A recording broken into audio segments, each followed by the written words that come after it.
এই জন্য আমি বলি দুই শ্রেণীর মানুষ আর অরিজিনাল বলদ। কয় শ্রেণীর মানুষ? দুই শ্রেণীর মানুষ অরিজিনাল বলদ, এর মধ্যে সন্দেহ নাই। একটা হলো কবর পূজারী, মাজার পূজারী, পীর পূজারী, আর একটা হলো মদখুর যারা। এই দুটো কথা, নতুন কথা শুনে রাখেন।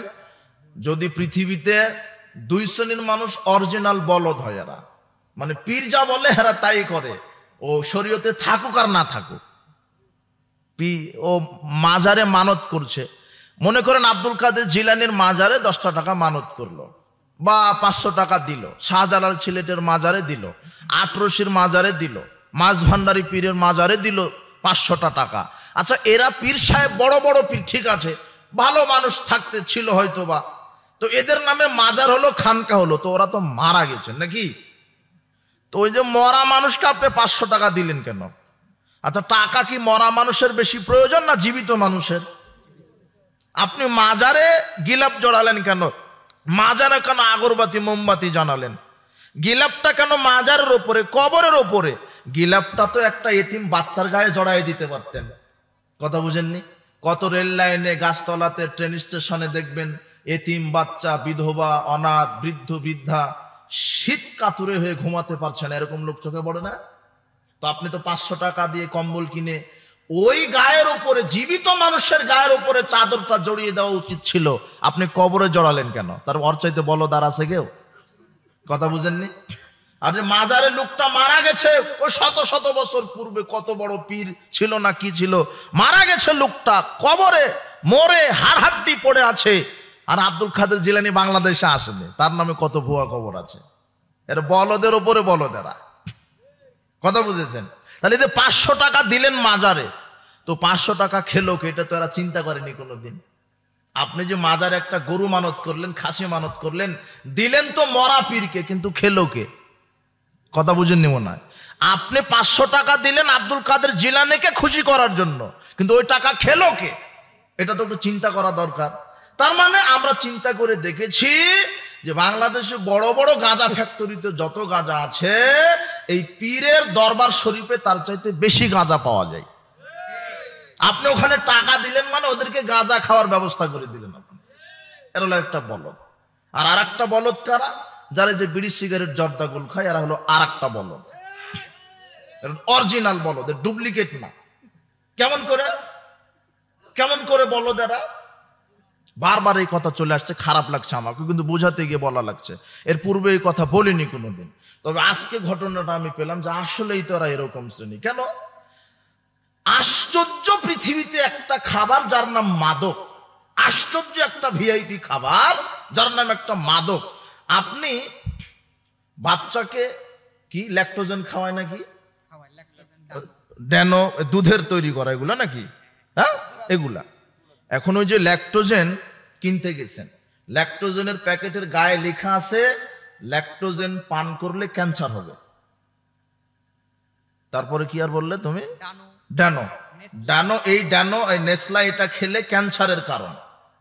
ড্যানো খাওয়া, বিষ পান করা, এগুলি যদি লেখা থাকে, দোকানদারকে আপনি ওখানে ছেড়ে দিবেন নাকি? হেই বেটা, এটা খেলে ক্যান্সার হবে, তো বিক্রি করিস কে? বলবেন না? বলবেন কি না? আশ্চর্য। একটা বিস্কিটের প্যাকেট কিনবেন আপনি, ভালো বিস্কিটের নাম কি? যাই হোক, একটা বিস্কিটের প্যাকেট কিনলেন, তো বিস্কিটের গায়ে যদি লেখা থাকে যে বিস্কিট খাওয়া ক্যান্সারের কারণ, তাহলে ওই বিস্কিট কিনবেন? দোকানদারকে আগে কি করবেন? মায়ের, আরে বেটা, এই ক্যান্সার হবে তো কেমন বিস্কিট বিক্রি করিস তুই বের হ না, কি বলেন? হ্যাঁ, বিস্কিট কিনছেন, বিস্কিটের গায়ে লেখা আছে বিস্কিট খেলে ক্যান্সার হবে, এই বিস্কিট খাওয়া মৃত্যুর কারণ, আপনি কিনবেন না।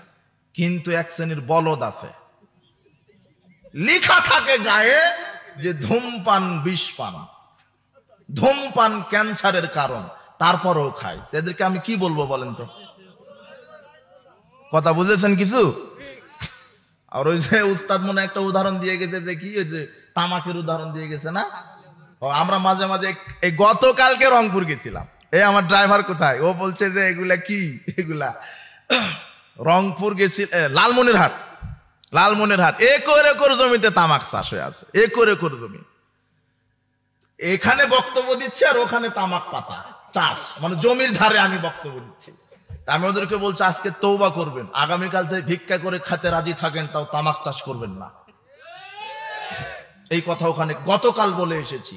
আমি বলেছি যে আপনারাই তো তার প্রমাণ আমাদের চাইতে বেশি জানবেন যে তামাক এমন একটা জিনিস, আশ্চর্য একটা খাবার, যেটা যেই খায় ও ছাড়া দ্বিতীয় কোনো প্রাণী পৃথিবীর খায় না।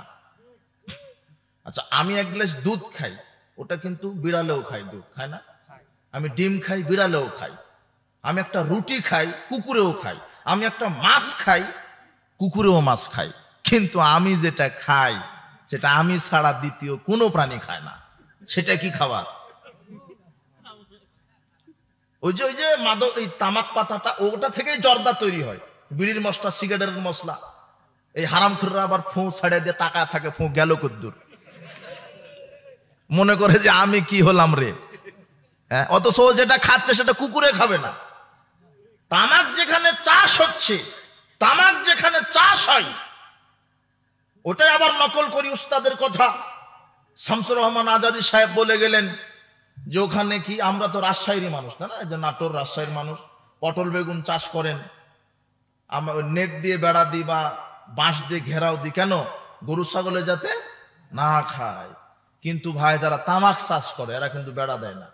ওদেরকে জিজ্ঞাসা করবেন কেন বেড়া দেন না, তখন ওরা সুন্দরভাবে উত্তর দেয় যে না, কোনো টেনশন নাই, এটা ছাগলে খায় না, এটা গরুয়ে খায় না, বান্দরে খায় না, কুকুরেও খায় না। কুকুর তো ভালো, শুয়োরেও খায় না, খায় শুধু হুজুরেরা খায়।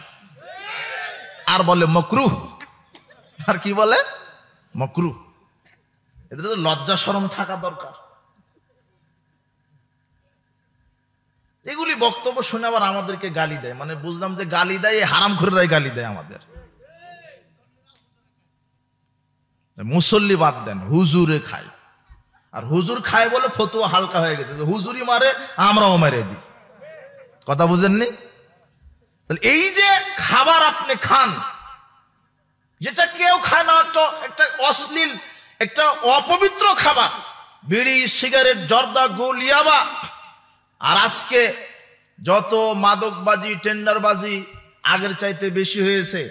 যারা মাদকের সাথে জড়িত আছেন, রাসূল সাল্লাল্লাহু আলাইহি ওয়াসাল্লাম বলেছেন কুল্লু মুসকিরিন খামরুন কুল্লু খামরিন হারাম।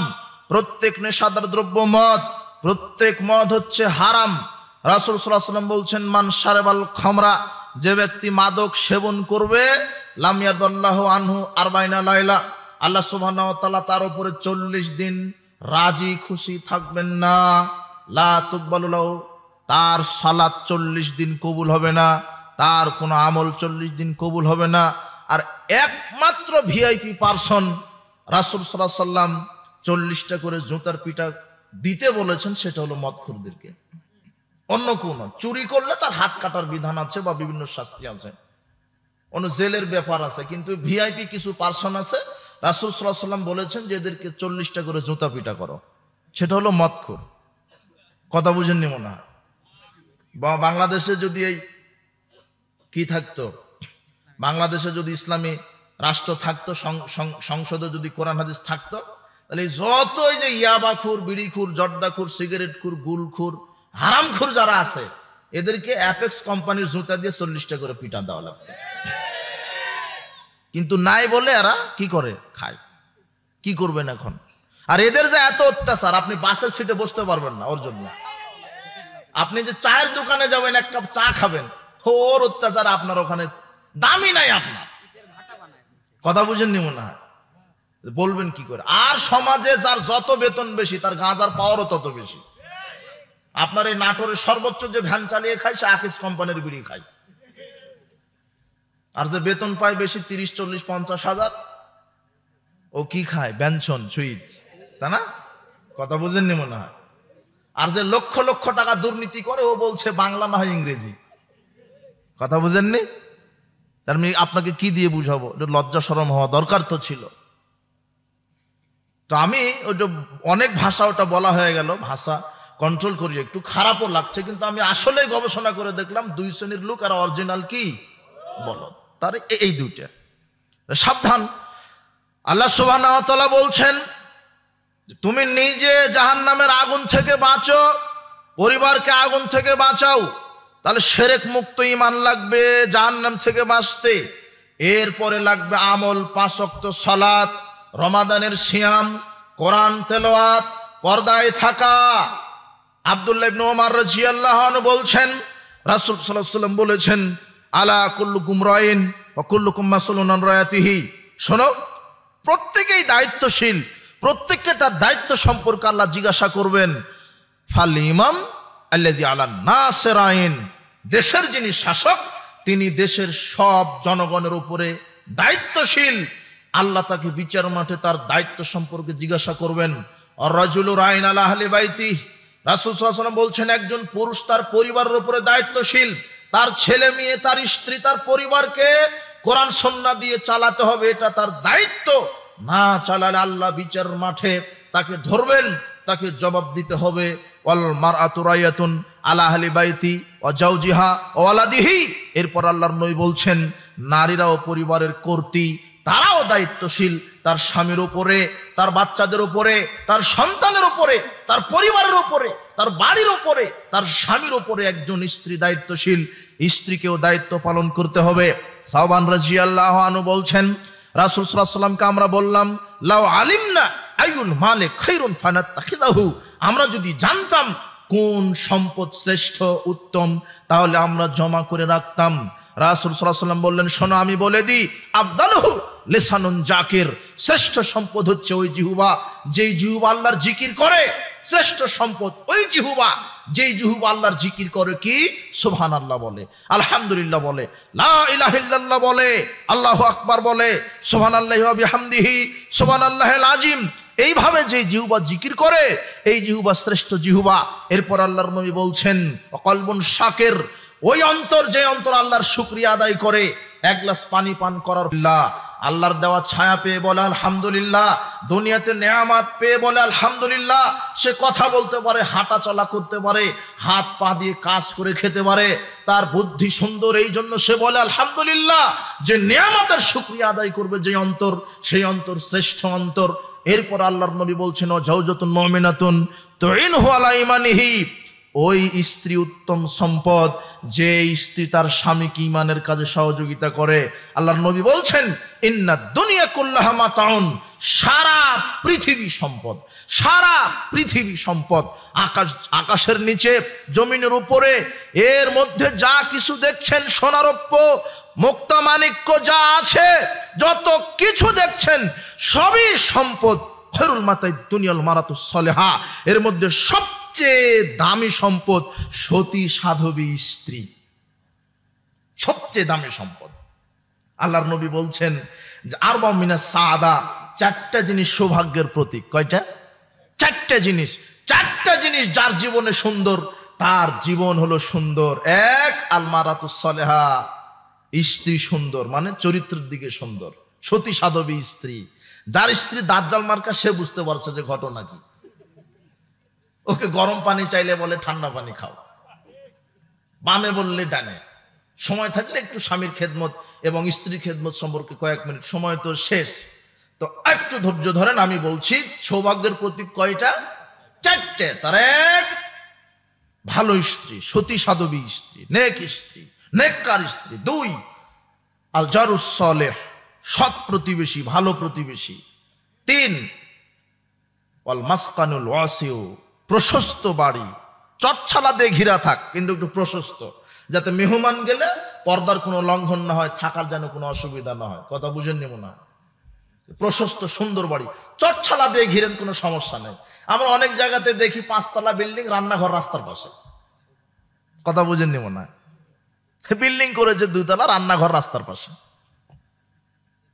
এমন পরিবেশ যে ঘরে ঢুকলে মনে হচ্ছে যে ওর ঘরটা হলো কি ইন্টারন্যাশনাল এয়ারপোর্ট। ওদের যাচ্ছে, নারী পুরুষের কোনো বিচার নাই। আপনি সুন্দরভাবে বাড়ি পরিকল্পনা করেন, যেখানে মেহমান থাকবে, তার জন্য আলাদা পেশাব পায়খানা, অজু সালাতের ব্যবস্থা থাকবে। আমি বলছি যে আপনি খড় দ্বারা নির্মাণ করেন। কথা বুঝেননি মনে হয়? প্রশস্ত বাড়ি, যেখানে আপনি আপনার স্ত্রীকে নিয়ে থাকবেন, পরিবার নিয়ে থাকবেন, মেহমানকে আলাদা থাকার সুযোগ দিবেন। স্ত্রীর জন্য আলাদা বাড়ি দিতে হবে, স্ত্রীকে রাখার মতো ক্ষমতা থাকতে হবে। রাসূল সাল্লাল্লাহু আলাইহি ওয়াসাল্লাম বলছেন সৌভাগ্যের প্রতীক চারটি: ভালো সৎ স্ত্রী, নেককার স্ত্রী; 2 কি বললাম, ভালো প্রতিবেশী; 3 প্রশস্ত বাড়ি; ওয়াল মারকাবুল হানি, ভালো একটা সুন্দর গাড়ি, যেই গাড়ি নষ্ট হয় না। সাইকেল চালান 2 মিনিট পর পর চেন পড়ে যায়, তাহলে তো ওটা ভালো না। কথা বুঝেননি? এই জন্য ভালো একটা গাড়ি, সাইকেল হোক, কিন্তু চেন পড়বে না, বেল্ট ঠিক মতো বাজবে, ব্রেক ধরলে যেন, মানে ব্রেক ধরেছেন 2 কিলো যাওয়ার পরে সাইকেল থামায়, তাহলে এই গাড়ি তো ভালো না। কথা বুঝেননি মনে হয়? তাহলে ভালো একটা গাড়ি, ও আপনার সাইকেল হোক। তা বলে তুমি যৌতুকের টাকাতে সুজুকি জিক্সার নিও না, তাহলে ওটা কিন্তু ভালো হলো না, ওটা বিচারে দাঁড়ি পাল্লা তাল্লা উঠিয়ে দিবেন। সাবধান, যৌতুক হারাম। আজকে তওবা করো, যুবক করো, যৌতুক নিবে না, বরং উল্টা শ্বশুরকে দিবে। বলো ইনশাআল্লাহ। আর রিজিকের ফয়সালা তো উপর থেকে হয়। তোমার পার্সোনালিটি বিক্রি করবে কেন? তুমি একটা মোটরসাইকেল নিয়ে তুমি সারা মরা পর্যন্ত তোমার বইয়ের খোঁটা শুনতে হবে তোমার। সাবধান। ভালো গাড়ি নিজে কিনবে, ভালো গাড়ি, এটা সাইকেল হোক, বাইসাইকেল হোক, মোটরসাইকেল হোক, এই সেকেন্ড হ্যান্ড বলে নাকি, এটা সেকেন্ড হ্যান্ড হোক, এটা ভালো গাড়ি কিনবে। আর দুর্ভাগ্যের প্রতীকও 4টি: খারাপ স্ত্রী, যে স্ত্রীর চরিত্র ভালো নয়, স্বামীকে রাজি খুশি করতে পারে না, স্বামীর অবাধ্যতাই চলে, স্বামীকে নিয়ে সন্তুষ্ট নয়, স্বামীকে যথেষ্ট মনে করে না, পর পুরুষের সাথে আড্ডা দেয়, এই স্ত্রী ভালো নয়, এই স্বামী সুখে নেই। 2 দুর্ভাগ্যের প্রতীক, 2 নম্বর খারাপ গাড়ি, 3 নম্বর খারাপ প্রতিবেশী, 4 নম্বর সংকীর্ণ বাড়ি। না আপনি থাকতে পারেন, না মেহমানকে ঢুকান, না নিজের ছেলে মেয়েকে নিয়ে থাকতে পারেন। পয়সা খরচ কম করে প্রশস্ত সুন্দর অল্প দামে প্রশস্ত বাড়ি নির্মাণ করেন, তবুও ভালো। বলছিলাম সৌভাগ্যের প্রতীক কয়টি? তার মধ্যে একটা আছে নেককার স্ত্রী। আল্লাহ সবাইকে যারা বিবাহ করেন এদেরকে তুমি নেককার স্ত্রী দান করো। এটা যে কত বড় দোয়া, আল্লাহ তুমি কবুল করো। বোরখা দেখেই যেন ক্র্যাশ খেয়ে যেও না। বোরখা পড়ার মহিলাকে আমি মোবাইলে গাড়িতে চড়ে একটু ফেসবুকে দেখি, তো অনেকে এখন প্রশ্ন উত্তরে পুরস্কার দেয়, কিন্তু যে বলেন এটা, তো বোরখা পড়া এক নারীকে জিজ্ঞাসা করছে যে এই শেষ নবীর নাম কি, ও আর বলতে পারে না। হ্যাঁ কি বলছে? আবু জেহেল। আচ্ছা, তারপরে বলছে যে আরো এরকম কি জানি প্রশ্ন, আমারও যে স্মরণ থাকে না, বলছে যে 5 জন নবীর নাম বলো, তো বলছে আবু হুরায়রা আলাইহিস সালাম। বোরখা পড়া নারী, বুঝনি তুমি? ও এমনিতেই আমাদের মা খালা ফুপুরা বোরখা পড়তো জেনা থেকে বাঁচার জন্য, আর এখন তোমার গার্লফ্রেন্ড বোরখা পড়ে লুচ্চামি করার জন্য। আস্তে করে হাত মোজা পা মোজা মেকআপ লাগিয়ে বয়ফ্রেন্ডের সাথে চলে যায় শিক্ষা সফরে। আর অভিভাবক যারা বলছে ওভাবে শিক্ষা সফরে পাঠাচ্ছেন কেন, ও তো মালাকুল মউতের সাথে দিয়ে পাঠাচ্ছেন। একজন নারী হজে যেতে পারে না তার মাহারাম ছাড়া। যেই নারীর মাহারাম নাই তার হজ ফরজ হবে না, 1000 কোটি টাকার মালিক হলেও ওর মাহারাম থাকা লাগবে, তার বাপ না হলে তার ছেলে, না হলে তার ভাই, না হলে কোথায় যেতে পারবে না? হজে। আর আপনি শিক্ষা সফরে পাঠালেন জাফলংয়ে মালাকুল মউতের সাথে, বলছে যে আব্বু কোনো টেনশন করেন না, আমি আছি বয়ফ্রেন্ডের সাথে, কোনো টেনশন নাই। অবাক কথা। অথচ যেখানে একজন নারী আর একজন পুরুষ থাকে, তৃতীয় জন সেখানে কে? শয়তান। আর আরেকটা কথা বলি যুবকদেরকে, যে কোনো ছেলের কোনো মেয়ে বান্ধবী থাকতে পারে না, কোনো মেয়ের কোনো ছেলে বন্ধু থাকতে পারে না। গার্লফ্রেন্ড বয়ফ্রেন্ড শব্দটাই উচ্চারণ করা হারাম। একজন ছেলের বন্ধু হবে ছেলে, মেয়ের বন্ধু হবে মেয়ে, মেয়ের বান্ধবী হবে মেয়ে। তোমার জন্য একজন নারীকে আল্লাহ স্ত্রী হিসেবে রেখে দিয়েছেন, তুমি শুধু তার, অযথা তুমি আর একজনের পিছনে ঘুরছো কেন? হে মা বোন, মহিলা, যুবতী মেয়ে, তোমাকে বলছি, তুমি কেন অযথা বয়ফ্রেন্ডের সাথে ঘুরছো? তোমার জন্য একজন নেককার পুরুষ অথবা যেই হোক আল্লাহ তৈরি করে রেখেছেন, তোমার তাকদিরে আছে। রাসূল সাল্লাল্লাহু আলাইহি ওয়াসাল্লাম বলছেন, লা তুসাহিবিল্লা মুমিনান, মুমিন ছাড়া কাউকে বন্ধু বানাবে না, মুমিন ছাড়া কাউকে বন্ধু বানাবে না। হে উপস্থিত বৈঠকের যুবক এবং যুবতী, তোমরা মনোযোগ দিয়ে এই অংশটুকু শোনার চেষ্টা করো। আল্লাহর নবী বলছেন, আর রাজুলু আলা দীনি খালিলি, মানুষ তার বন্ধুর স্বভাবে প্রভাবিত হয়। বন্ধু যেমন হবে তার বন্ধু তেমন হবে, বান্ধবী যেমন হবে তার বান্ধবী তেমন হবে। ফালিয়ানজুর আহাদুকুম মা ইউখালিল, আল্লাহর নবী বলছেন তোমরা দেখে যাচাই করো, বন্ধু নির্বাচন করো যাচাই বাছাই করে। এই যুবক শোনো, যে ব্যক্তি 5 ওয়াক্ত সালাত আদায় করে না সে তোমার বন্ধু হতে পারে না। যার প্যান্ট টাকনোর নিচে মুখে দাড়ি চাচা, যে মাদকের সাথে জড়িত, দুর্নীতির সাথে সুদ ঘুষের সাথে জড়িত, সে তোমার বন্ধু হতে পারে না। যে গান বাজনায় আসক্ত, যে মাদকতায় আসক্ত, সে তোমার বন্ধু হতে পারে না। আল্লাহর নবী এই কথা বলছেন, লা তুসাহিবিল্লা মুমিনান, মুমিন ছাড়া কাউকে বন্ধু বানাবে না। মুমিনকে যে 5 ওয়াক্ত সালাত আদায় করে, রমাদানে সিয়াম পালন করে, যার আচরণ সুন্দর, যার ভিতর আল্লাহ ভীরুতা আছে, যার মুখে দাড়ি আছে, যার প্যান্ট টাকনোর উপরে আছে, এই হলো মুমিন। যে মাদক সেবন করে না, যে গান বাজনা শ্রবণ করে না, এ হলো মুমিন যার ভিতর আল্লাহ ভীতি আছে। এই মুমিন ছেলেটাকে তুমি বন্ধু হিসেবে নির্বাচন করো।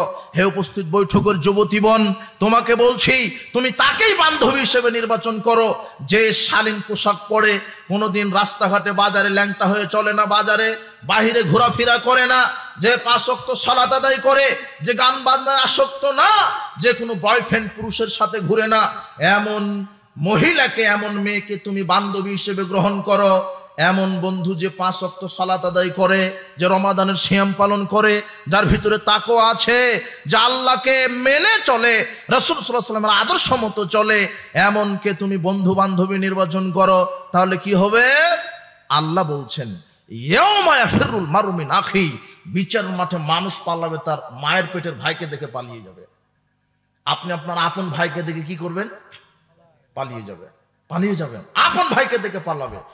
ইয়াউমা ফিরুল মারউ মিন আখি ওয়া উম্মিহি ওয়া আবিহি ওয়া সাহিবাতি ওয়া বানি। আল্লাহ বলছেন বিচার মাঠে যে স্ত্রীকে এত ভালোবাসেন, স্ত্রীকে দেখে আপনি পালিয়ে যাবেন, পিতাকে দেখে পালিয়ে যাবে সন্তান, মাকে দেখে পালিয়ে যাবে সন্তান। কিন্তু আল্লাহ বলছেন, কি চমৎকার সংবাদ আল্লাহর পক্ষ থেকে, সুবহানাল্লাহ। ঈমানি বন্ধুত্ব কত মজবুত। আল্লাহ বলছেন সূরা যুখরুফের 67 নম্বর আয়াতে বলছেন, আল আখিল্লা ইয়াউমাইদিন বাউদুহুম লিবাউদিন আদুউন ইল্লাল মুত্তাকিন। যারা দুনিয়াতে খারাপ বন্ধু ছিল তারা বিচার মাঠে একে অপরের শত্রু হবে। আরে দুনিয়াতেই তো শত্রু। একসাথে জুয়া খেলতে তুমি হেরে গেছো, ও জিতে গেছে, তুমি হেরে গেছো, হিংসা করে তুমি আরেকজন বন্ধুকে মেরে দিলে। একসাথে গাঁজা খেতে, ইয়াবা খেতে, একসাথে জেনা করতে, অর্থ নিয়ে কিছু দ্বন্দ্ব হয়েছে, তুমি তোমার বন্ধুকে মেরে দিলে। এটা হচ্ছে না এখন? এই যে স্বার্থ দ্বন্দ্ব, দুনিয়াতেই শত্রু, খারাপ বন্ধু খারাপ বন্ধুর। আল্লাহ বলছেন বিচার মাঠে খারাপ বন্ধু খারাপ বন্ধুর শত্রু হবে, খারাপ বন্ধু খারাপ বন্ধুর শত্রু হবে। তবে মুমিন বন্ধুরা শত্রু হবে না। যেখানে আল্লাহ বলছেন ভাই ভাইকে দেখে পালাবে, যেখানে আল্লাহ বলছেন স্বামী স্ত্রীকে দেখে পালাবে, সেখানে আল্লাহ বলছেন মুমিন বন্ধু মুমিন বন্ধুকে দেখে পালাবে না। কোনো কারণে যদি মুমিন বন্ধুটা জাহান্নামের দিকে চলে যেতে লাগে, তখন তোমার মুমিন বন্ধু আল্লাহকে বলবে, আল্লাহ ওই যে আমার মুমিন বন্ধুটা ফেরেশতারা জাহান্নামের দিকে ধাক্কাতে ধাক্কাতে নিয়ে যাচ্ছে, আমরা একসাথে ওয়াজ মাহফিলে গিয়েছি, ওয়াজ শুনেছি, বক্তব্য শুনেছি, একসাথে মসজিদে 5 ওয়াক্ত সালাত আদায় করতাম, একসাথে রমাদানে সিয়াম রাখতাম, একসাথে জিহাদের ময়দানে ঝাঁপিয়ে পড়েছি, একসাথে কোরআন হাদিসের আন্দোলন করেছি। আজকে আমার বন্ধু আমার সামনে দিয়ে জাহান্নামে যাচ্ছে, ও আমার মুমিন বন্ধু ছিল, এটা আমি কি করে সহ্য করতে পারি? এই বন্ধুর আকতি মিনতি দেখে আল্লাহ এই মুমিন বন্ধুর সুপারিশ কবুল করে তোমাকেও জান্নাতে প্রবেশ করাবে। যেখানে তুমি তোমার ভাইকে দেখে পালিয়ে যাবে, তোমার ভাই তোমাকে দেখে কি করবে? পালিয়ে যাবে। সেখানে মুমিন বন্ধু তোমাকে দেখে পালাবে না। তো তুমি কাকে বন্ধু করো? আর আজকে সমাজে তার বন্ধুই বেশি যে যত ইয়াবা গাঁজা খেতে পারে, যত টেন্ডারবাজি সন্ত্রাসী করতে পারে, ও দুনিয়াতেই তোমার শত্রু হবে, বিচার মাঠেও তোমার শত্রু হবে। কিন্তু মুমিন ছাড়া তুমি কাউকে বন্ধু বানাবে না। হে মহিলা, আপনাকে বলছি, মুমিনা নারী ছাড়া আপনি বান্ধবী বানাবেন না। আল্লাহর নবী বলছেন 7 শ্রেণীর মানুষকে আল্লাহ আরশের নিচে জায়গা দিবেন। তার মধ্যে ওই 2 বন্ধু আছে, যেই বন্ধু বলতে পারবে, বন্ধু তুমি সালাত আদায় করো বলেই তো আমি তোমার সাথে থাকি, আমিও সালাত আদায় করি। এদেরকে একসাথে আরশের নিচে জায়গা দিবেন। আবার যদি বলতে পারেন বন্ধু তুমি যদি গাঁজা ইয়াবা বিড়ি সিগারেট খাওয়া না ছাড়ো আমি তোমার সাথে সম্পর্ক ত্যাগ করলাম, তুমি যদি 5 ওয়াক্ত সালাত আদায় না করো আমি তোমার সাথে সম্পর্ক ত্যাগ করলাম, এই বলে যদি তুমি মারা যেতে পারো আল্লাহ তোমাকে আরশের নিচে জায়গা করে দিবেন। হাদিসে এভাবেই আসছে যে আল্লাহর সন্তুষ্টির জন্য সম্পর্ক কাট করে দিবে, যে আল্লাহকে ভালোবাসার জন্য সম্পর্ক স্থাপন করবে। যে কথা বুঝেননি মনে হয়। তাহলে তুমি দেখো তোমার বন্ধু কেমন। রাসূল সাল্লাল্লাহু আলাইহি ওয়াসাল্লাম বন্ধুর উদাহরণও দিয়েছেন, মাসালুল জালিসিস সালেহ ওয়াস সাওকা হামিলুল মিসক নাফিকুল গির। ভালো বন্ধুর উদাহরণ আতর বিক্রেতার মতো, আর খারাপ বন্ধুর উদাহরণ কামার আলার মতো, হাপর আলার মতো। হামিলুল মিসক ইম্মা ইহদিয়াক। আতর বিক্রেতার উদাহরণ দিলেন কেন ভালো বন্ধুর? মানে আতর বিক্রেতার কাছে যদি আপনি বসে থাকেন, আতর বিক্রেতা এমনিতে আপনাকে আতর দিবে নাকি দিবে না? দিতে পারে তো। ইম্মাং তাফতাআ মিনহু, অথবা আপনি টাকা দিয়ে কিনে নেবেন, সমস্যা কি? এমনিও যদি না দেয়, টাকাও যদি আপনার না থাকে, ইম্মাং তাজিদা মিনহু রিহান তাইয়্যিবা। আতর বিক্রেতা যখন আরেকজন ব্যক্তির কাছে বিক্রি করবে, ওই যে বোতলের ডিব্বাটা খোলার সাথে সাথে সুগন্ধি আপনার নাকে, ওটা কেউ ঠেকাতে পারবে নাকি? এর উদাহরণ দিয়ে আল্লাহর নবী বলছেন যে ভালো বন্ধুর সাথে যদি কেউ ঘুরে সেও ভালো হবে ইনশাআল্লাহ। সঙ্গ দোষে লোহা ভাসে, কি ভাসে? লোহা ভাসে। রাসূল বলছেন খারাপ বন্ধুর উদাহরণ কেউ নাফিকুল কির, ওই যে হাপর আলার মতো। আইহরিকা থিয়াবাক, কাপড় পুড়িয়ে দিবে। কামার শালায় বসে থাকবেন, আঙুল ছিটকে কি পুড়ে দিবে? কাপড়।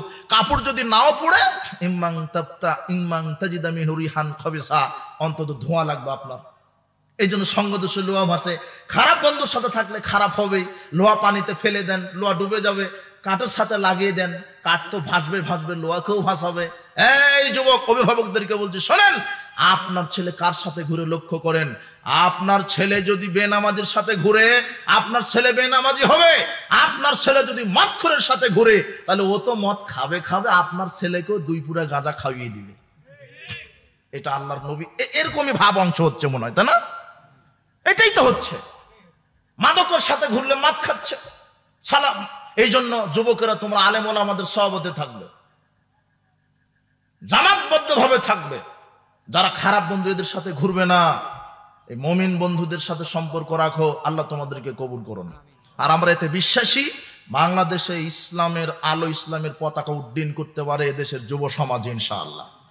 ইনশাআল্লাহ এটা আমরা বিশ্বাসী। আল্লাহ তোমাদের রক্ত, তোমাদের মেধা, তোমাদের পরিশ্রম, তোমাদের জিহাদি গতি আল্লাহ তোমাদের কবুল করে নিন। আল্লাহ যুবকদেরকে তুমি তোমার সেনাবাহিনী হিসেবে কবুল করে নাও।